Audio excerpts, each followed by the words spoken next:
Hey guys, it's Micah, and today I'll be telling you about the new Wavetable instrument in Ableton Live 10. Now before we go into this instrument, let's just have a listen to some of the presets.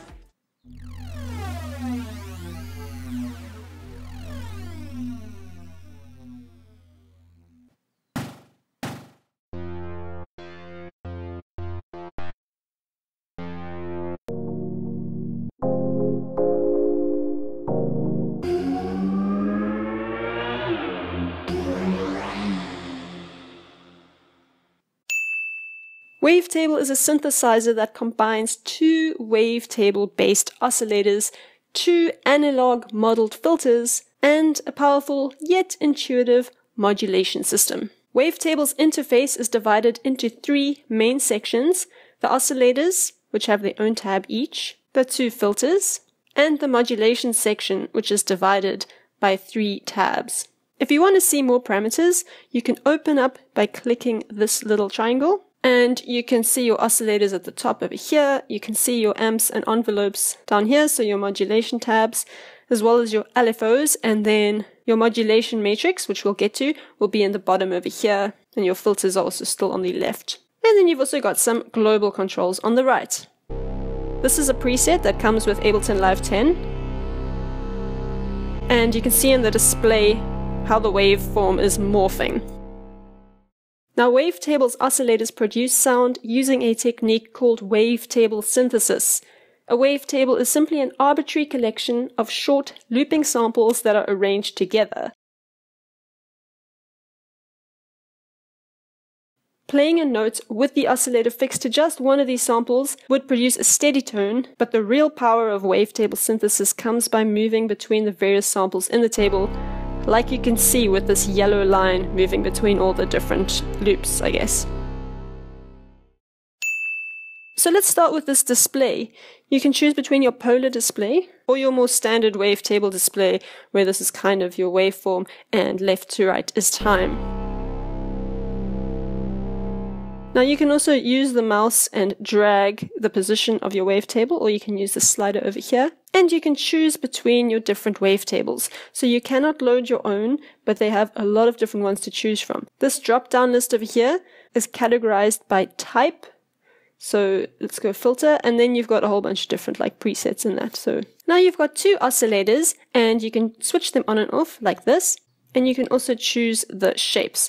Sorry, my screen is cutting down a bunch of options, but yeah, you can toggle through them, or you could actually just use these little arrow icons and it'll toggle through them. And once you reach the end of this categories box and you keep pushing these arrows, it'll just go to the next one.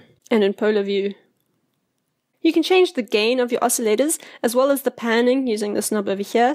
And you can choose your effects mode. So you can choose between FM, classic, and modern. And with each of these three effects modes, you have different parameters. So warp and fold under modern, tune and amount with FM, and under classical, you have your pulse width and your sync.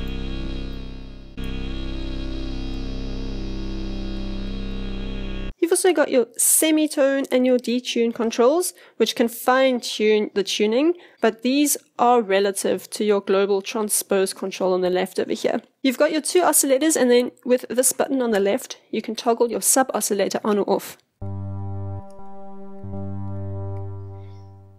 You can change the gain as well as the tone of the sub-oscillator, where 0% would be a sine wave, and the higher the percentage here, the more complex your tone or timbre will get. And then you can change your octave. The pitch of the sub-oscillator will be whatever you've set this transpose function at, and you can only change the octave. You can't now detune it as well. Right, going to the filters, you can choose between a bunch of standard different filter types, including this morph filter, which gives you an additional morph control over here. And this basically morphs and changes between the different filter types. You can switch your filter on and off like this. And you've also got different filter circuits. Now under your morph filter type, you've only got these two, but in a more general filter type, you've got a bunch of other options. You can change your frequency or resonance, or you can just click and drag and do that.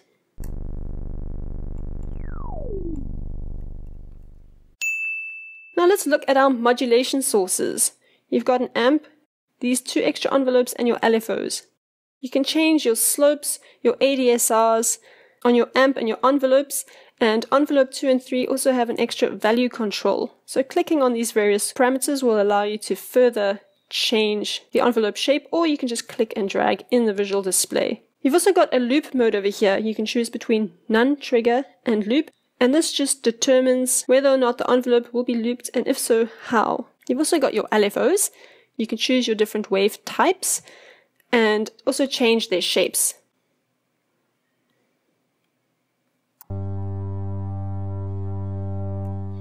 Now you may think this isn't making a huge difference to the sound, and we'll get to that in the modulation matrix in just a moment, but yeah, you can also just change your hertz and your sync, as well as your LFO, attack, and your re-trigger. And to get to LFO 2, you just click over here, and again, same thing, changing your shapes.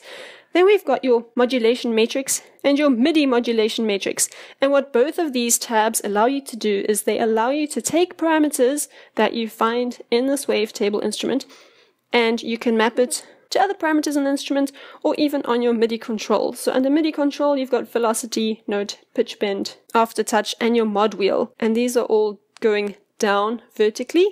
And on the horizontal axis, you've got different parameters on your actual instrument over here. Now, if you want to add something to your modulation matrix, you can just click on the parameter. As you can see, it changed over here.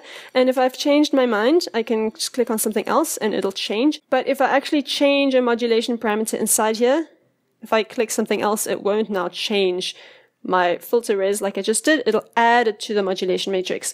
So in that way, you can keep adding things. So that has to do with your MIDI controls. At the moment, I'm just using my laptop keyboard as a MIDI keyboard.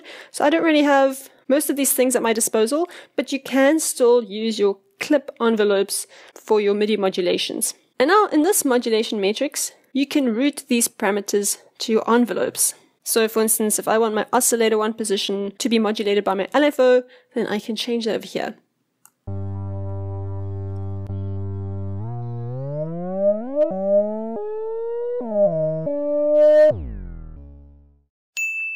And then we get to our global controls. You've got your volume, which is quite standard.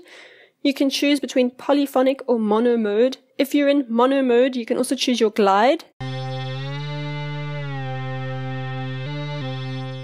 And if you're in polyphonic mode, you can choose how many voices are allowed to be sounded simultaneously. So if it's only 2 and I play a 3-note chord, I'm only going to hear 2 of those 3 notes. You've also got your transpose control, which is a global control. I mentioned it earlier, but I just don't want you to miss it. It's on the far bottom left. And you've got your unison mode. Now these are multiple oscillators with different phases, stereo locations, or wavetable positions that provide a fuller sound. Again, some of these are cut off, but you've got non-classic shimmer noise, phase sync, and then also position spread and random note. If you want a more detailed overview of how these work, let me know and I can make a more in-depth tutorial, or you can read the manual. And then this voices over here is your unison voice count. This sets the number of simultaneously running oscillators per wavetable oscillator. So if I want a fuller sound again, you can increase this. It'll probably be more noticeable with like a hardcore effect.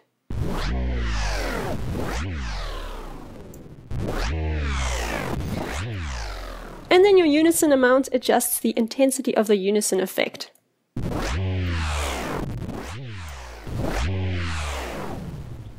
And that's it for the Wavetable. This is an incredibly fun instrument to play with. I'm very excited about it, especially used in conjunction with Echo, which is an audio effect in Ableton Live 10. You can stay tuned to watch that tutorial as well. And if you're interested in getting some free presets, I'm going to be sending some out soon to my mailing list. If you want to join that, just check out in the description. You can also check out my first look in Ableton Live 10 video over here. And if you have any questions or comments, please leave them below and I will get back to you as soon as I can. Thanks for watching and have fun learning!